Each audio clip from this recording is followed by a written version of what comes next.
आखिर क्यों ओमपुरी ने मोदी जी पर शिकंजा कसा था और आखिर ऐसा क्या हुआ जिसके चलते ओमपुरी को मिलिट्री के जवानों के परिवार वालों से मांगनी पड़ी माफी। आखिर ओमपुरी की पत्नी ने अपनी बुक ओमपुरी बायोग्राफी में ऐसा क्या लिख दिया जिससे ओमपुरी की इज्जत तार तार हो गई, और आखिर कौन थी लक्ष्मी जिसके साथ बिताया गया वक्त ओमपुरी का सबसे अच्छा वक्त था। चलिए जानते हैं इन सभी सवालों के जवाब आज के इस हमारे वीडियो में। ओमपुरी बॉलीवुड जगत का वो नाम है जो आज किसी पहचान का मोहताज नहीं है। बचपन से संघर्ष भरा लाइफस्टाइल और एक चाय की दुकान में काम करके अपने परिवार का पेट पालने वाले ओमपुरी ने न सिर्फ बॉलीवुड बल्कि हॉलीवुड सिनेमा में भी अपनी पहचान बनाई है। बॉलीवुड में इस सफर को तय करना आसान नहीं था क्योंकि ये वो दौर था जब बॉलीवुड में अपने कदम रखने के लिए और एंट्री लेने के लिए अपने पास एक खूबसूरत चेहरा होना बेहद जरूरी था। लेकिन कहते हैं ना कि किस्मत कब करवट बदल ले इस बात का पता नहीं चलता। तो आज आपको बताएंगे बॉलीवुड के बेमिसाल कलाकार ओमपुरी के जीवन के बारे में। दोस्तों, ओमपुरी के जन्म की अगर बात की जाए तो उनका जन्म 18 अक्टूबर 1950 को हरियाणा के अम्बाला शहर में हुआ था। इनके पिता का नाम टेकचंद पुरी और माँ का नाम तारा देवी था। ओमपुरी के पिता रेलवे में काम करते थे। आपको बता दें कि ओमपुरी का बचपन काफी कष्ट में बीता। ये मान लीजिए कि 2 वक्त की रोटी के लिए भी उन्हें काफी मशक्कत करनी पड़ती थी। आपको बता दें घर के हालात अच्छे न होने की वजह से उन्होंने अपनी स्कूलिंग अपनी ननिहाल पंजाब के पटियाला से पूरी की। पढ़ाई खत्म करने के बाद साल 1976 में उन्होंने फिल्म इंस्टीट्यूट से ट्रेनिंग लेनी शुरू कर दी, जहाँ उन्होंने 1.5 साल तक स्टूडियो में एक्टिंग की ट्रेनिंग ली। तब कहीं जाकर ओमपुरी ने अपने खुद के थिएटर कंपनी मजमा की स्थापना की। देखा जाए तो ओमपुरी का बचपन से लेकर जवानी तक का सफर काफी स्ट्रगल भरा रहा। उन्होंने काफी मेहनत की और जब उन्हें लगा कि वो किसी काबिल बन गए हैं तो उन्होंने अपना फिल्मी करियर शुरू करने की सोची। इसकी शुरुआत उन्होंने मराठी नाटक से की, जो कि एक फिल्म घासीराम कोतवाल पर बेस्ड थी। इस तरह उन्होंने फिल्मी दुनिया में अपना कदम तो रख दिया, लेकिन अभी काफी कुछ देखना बाकी था। अब आया साल 1980 जब उन्हें उनकी पहली फिल्म करने का मौका मिला और ये फिल्म थी आक्रोश, जो कि एक हिट फिल्म साबित हुई। इस फिल्म के बाद से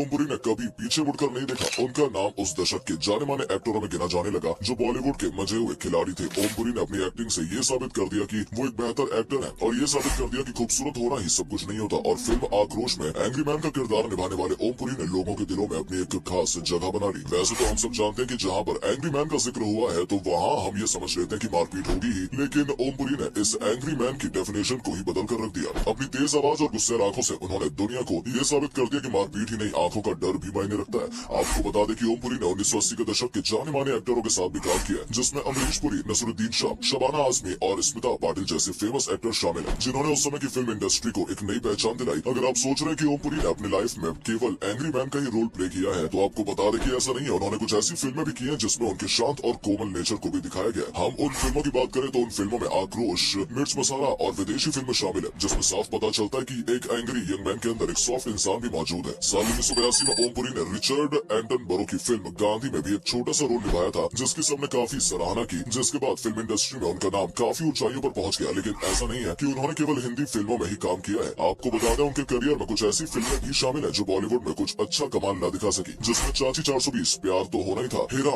कुमारा, हेरा फेरी, दुल्हन हम ले जाएंगे से लेकर दबंग और घायल जैसी फिल्में भी शामिल है। हिट और फ्लॉप फिल्मों के अलावा भी ओमपुरी ने कुछ ऐसी फिल्में की हैं जो भी लोगों के दिलों में जिंदा है। दोस्तों, ओमपुरी बॉलीवुड में तो अपनी एक्टिंग का जलवा दिखा ही चुके थे, लेकिन अब बारी थी कुछ अलग करने की और उन्होंने इस चैलेंज को एक्सेप्ट भी किया। जब उन्होंने ब्रिटिश फिल्मों में अपने एक्टिंग करियर की शुरुआत की, उन्होंने न केवल वहाँ एक्टिंग की बल्कि अपनी एक्टिंग का झंडा भी गाड़ा। उन्होंने अपने करियर में कई ब्रिटिश फिल्मों जैसे माई संदा, फोनेटिक, ईस्ट इज ईस्ट और पेरोल जैसी फिल्मों में काम किया और इस तरह इंडियन सिनेमा से निकलकर उन्होंने इंटरनेशनल लेवल पर भी बतौर एक्टर अपनी पहचान बनाई। इसी के साथ ओमपुरी ने हॉलीवुड की फिल्में जैसे सिटी ऑफ जॉय, वुड और द होस्ट और द डार्कनेस में भी काम किया। दोस्तों, जिसके अंदर टैलेंट होता है वो छुपता नहीं है और लोग उसे पहचान ही पाते हैं। आपको बता दें फिल्म इंडस्ट्री और हॉलीवुड फिल्मों में अपना नाम कमाने के बाद ओमपुरी ने टेलीविजन इंडस्ट्री में भी काम किया। 1984 में ओमपुरी ने TV serial Joel in the crown में काम किया था, जिसमें उन्होंने मीत डिसूजा की भूमिका निभाई थी। इसके अलावा उन्होंने गोविंदा निहलानी के टीवी सीरियल तमस में भी काम किया और इस काम को लोग आज भी याद करते हैं, क्योंकि ओमपुरी एक एक्टर नहीं बल्कि एक्टिंग की दुनिया के सरताज माने जाते थे। वो जो एक्टिंग करते थे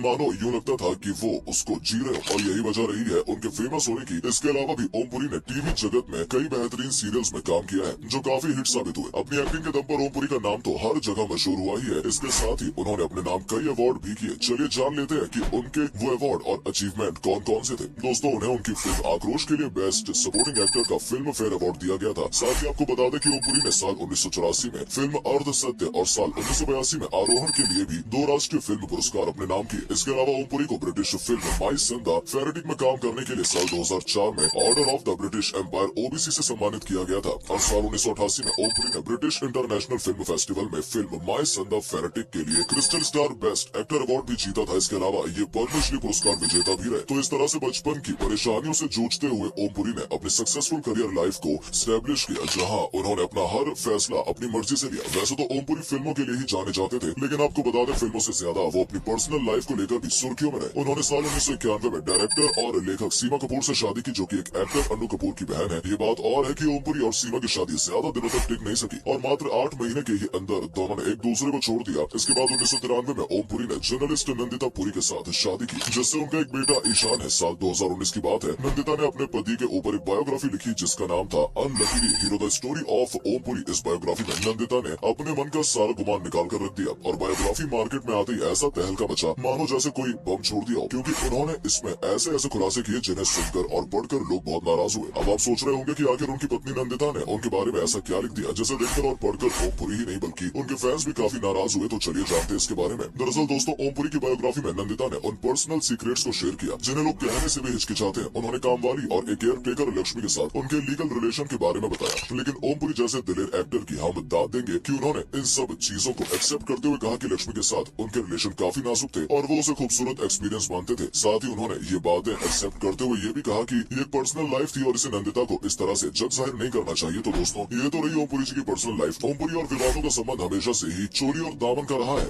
दरअसल दोस्तों, एक टीवी शो में बहस के दौरान भारतीय जवानों के मारे जाने पर उन्हें आर्मी से भर्ती होने के लिए किसने कहा था, इस बात को लेकर उनके फैंस आग बबूला हो गए और उनके खिलाफ केस दर्ज करने के लिए भी कहा गया। बाद में मामले को संभालते हुए उनसे माफी मांगने के लिए कहा गया, तो उन्होंने माफी भी मांगी और उन्होंने कहा मैंने जो कहा था उसके लिए मैं शर्मिंदा हूँ और मैं इसके लिए सजा का भागीदार भी हूँ और मुझे माफ नहीं करना चाहिए। साथ ही उन्होंने हर उन जवानों के परिवार वालों से माफी मांगी जो उस अटैक में मारे गए थे। इतना ही नहीं, एक बार तो ओमपुरी ने मोदी जी पर भी शिकंजा कस लिया और अपनी बात को आगे रखते हुए उन्होंने कहा कि फिलहाल हमारे पास कोई चॉइस नहीं है सिवाय मोदी जी की गोद में बैठने के। मोदी जी के फेवर के लोग ओमपुरी पर बुरी तरह से भड़क गए। दोस्तों, इस तरह अपनी लाइफ के उतार चढ़ाव को एक्सपीरियंस करते हुए ओमपुरी 6 जनवरी 2017 को दिल का दौरा पड़ने से उनका देहांत हो गया। उनकी आकस्मिक मौत से पूरे बॉलीवुड जगत काफी गमगीन हो गई थी। उम्मीद करते हैं आज की बायोग्राफी आपको पसंद आई होगी। पसंद आने पर लाइक और शेयर करना ना भूलें और इस पेज को फॉलो भी कर दें। धन्यवाद।